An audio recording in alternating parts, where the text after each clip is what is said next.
اللہ نے دیکھ لیا تھا کہ میرے سامنے دو بڑی قوتوں کے دو بڑے لیڈر جو ہیں میرے سامنے،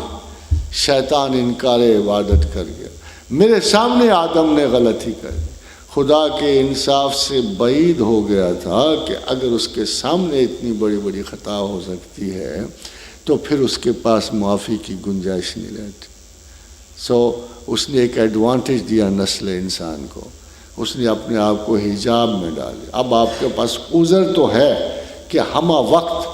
اگرچہ آپ کا دل اگر آگہی پائے تو ہمہ وقت نگران اللہ کی ذات ہے، مگر ایک ظاہری عذر تو ہے کہ آپ کو ظاہر کی آنکھ سے وہ نظر نہیں آتا اور آپ ادھر ادھر بہت ساری غلطیاں کرتے پھرتے ہو، اس کے باوجود آپ اطمینان میں رہتے ہو۔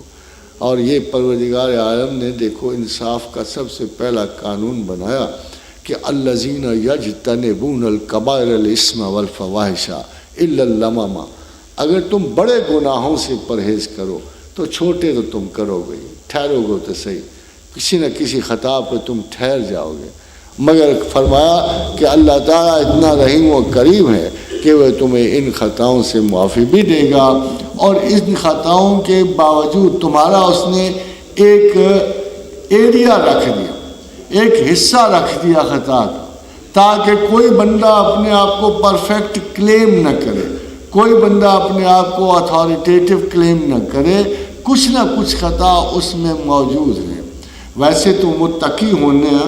عدل و انصاف پہ چلنے کا نام، متقی اور تقویٰ کا مطلب بھی عدل و انصاف سے زندگی گزارنے والا انسان ہے، اور تقویٰ بہترین بیلنس ہے جو کسی انسان کے اندر پیدا ہو سکتا ہے۔ دو چار چیزیں ہم مانی ہیں، جیسے خدا کی سویت، آسمان و فسوّاہنہ سبع سماوات، ہم نے جس درستگی سے آسمان بنایا ہے اسی درستگی سے نفس انسان کو بنایا ہے، اسی درستگی کو خدا اعتدال کہتا ہے، اسی درستگی کا مظاہرہ محمد رسول اللہ صلی اللہ علیہ وسلم میں اللہ نے کیا ہے۔ یہ تمام چیزیں اعتدال اور بیلنس کو لے کے جاتی ہیں، اور عدل و انصاف بھی بیلنس کی ایک بنیاد اعلیٰ ترین کوالٹی ہے۔ اور حدود اللہ کا اس نے بالکل تعین کر دیا کہ چھوٹی چھوٹی خطاؤں کو آپ کر سکتے ہو، ایک قسم کی یہ پرمیسو لمٹ ہے کہ چھوٹی چھوٹی خطائیں تم ضرور کبھی بھول سے، کبھی اضطراب سے، کبھی اجتناب سے، چھوٹی چھوٹی خطائیں پر تم ٹھہرو گے، الا اللمم، تم کچھ نہ کچھ کسی نہ کسی خطا پہ ٹھہرو گے، مگر تمہارے لیے لازم یہ ہے کہ الذین یجتنبون الکبائر الاسم والفواحش، کہ بڑے بڑے گناہوں سے ضرور پرہیز کرنا۔ ان بڑے گناہوں کو خداوند کریم آگے لے جا کر اس شرعی انصاف کی طرف لے جاتا ہے، جہاں وہ آپ کو ہدایت کر رہا ہے کہ میں نے کچھ حدود بنائی ہیں، تلک حدود اللہ ومن یتعد حدود اللہ فاولئک هم الظالمون، جو ان حدود سے آگے جائے گا وہ ظالم ہے۔ ظالموں سے بھی خدا کی رحمت ڈیل کر رہی ہے،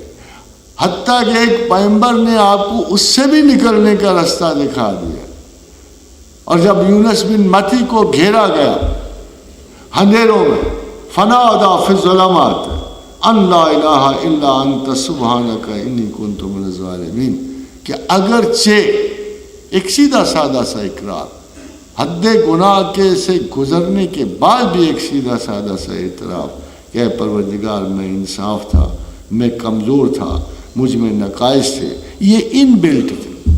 جیسے انصاف ان بلٹ ہے میری ویکنس بھی ان بلٹ ہے، اور اے مالک کریم میں تجھ سے معافی چاہتا ہوں، سمپل ورڈز میں کہ oh lord god you are perfect, you don't make mistakes, I am not perfect, I made a mistake, I am sorry. پھر اللہ نے کہا نہ صرف میں نے یونس بن متی کو معاف کیا بلکہ کذالک ننجی المومنین، اگر اس انداز فکر سے انسان مجھ سے معافی مانگے گا، مجھ سے اپنی غلطیوں کو ڈھانپنے کا کہے گا، تو ہم قیامت تک ہر اس مومن اور مسلم کو نجات دیں گے جو اتنے سادہ سے انداز میں ہم سے معافی